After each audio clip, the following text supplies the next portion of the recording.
Hello, everybody. Thank you for being here today. Go ahead and like and share the post, and then join with me in the 136th Psalm. Psalm 136 will be starting in verse 5 this morning. And Psalm 136 is a psalm that uh, is a song of praise. It's kind of what most of us, this psalm is what I think most of us think of when we think of psalms. We don't think about the ones that talk about breaking somebody's jaw, or we've talked about imprecatory psalms. This is a psalm that is more of the nature, I think, that most of us consider the psalms, and really, it's just focus on God. Uh, the psalmist is just really uh, zeroing in and praising God for who He is, for His love, for His mercy, and for His kindness. And one of the things that He does in this psalm that is good for you and I is He just kind of goes over some of the attributes or some of the nature of God.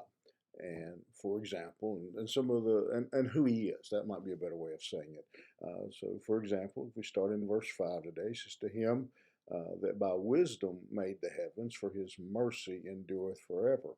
To him that stretches out the earth above the waters, for his mercy endureth forever. To him that made great lights, for his mercy endureth forever. The sun to rule by day, for his mercy endureth forever. The moon and the stars to rule by night, for his mercy endureth forever." And so you see in those 5 verses that he is again just recalling and praising God for all that he had done, going all the way back to creation and going all the way back to the beginning. And he says something there that I think is um, probably really relevant for the way some people think today. He says, "To him by wisdom made the heavens." Um, and so, in other words, God knew what he was doing. There are a lot of people today who look at our world and look at the shape it's in and wonder.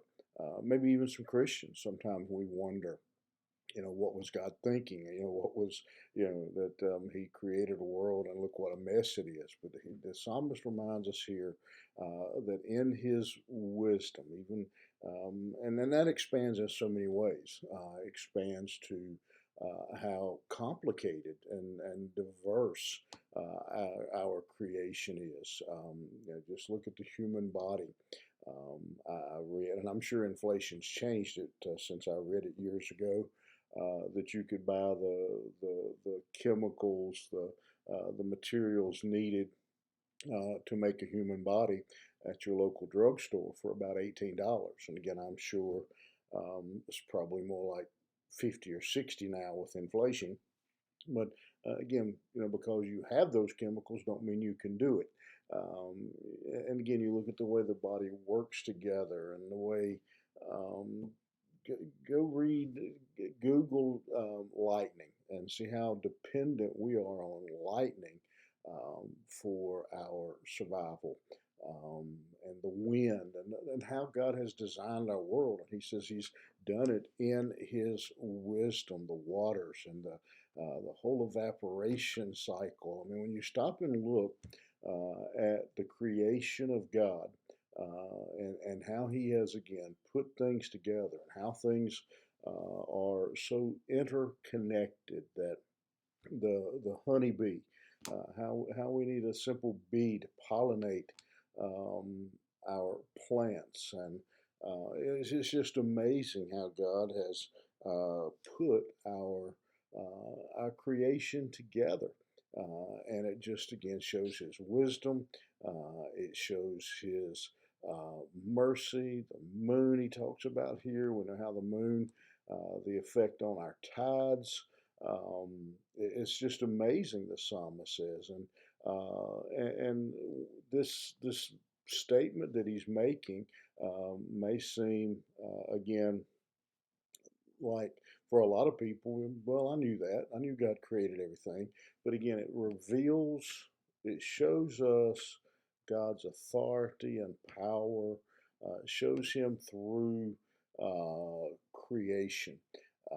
And I think that's why one of the things with evolution. I think that's one of the that nobody would ever talk about. And again, many of them don't even realize who are promoting an idea of evolution is if we can undermine the idea of God creating the universe and putting it all together, then we have undermined the idea of God Himself.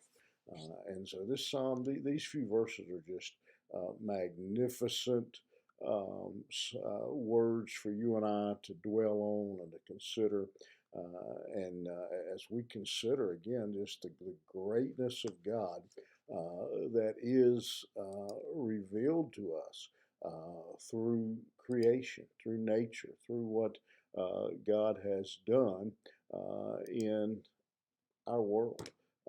That it is, again, just an amazing, all inspiring creation that our God has given us the privilege of enjoying. And so today, I hope you'll do that. I hope you'll go out and enjoy the creation that God has given us.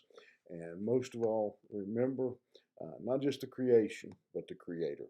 Have a great day, and we will see you back here first thing tomorrow morning.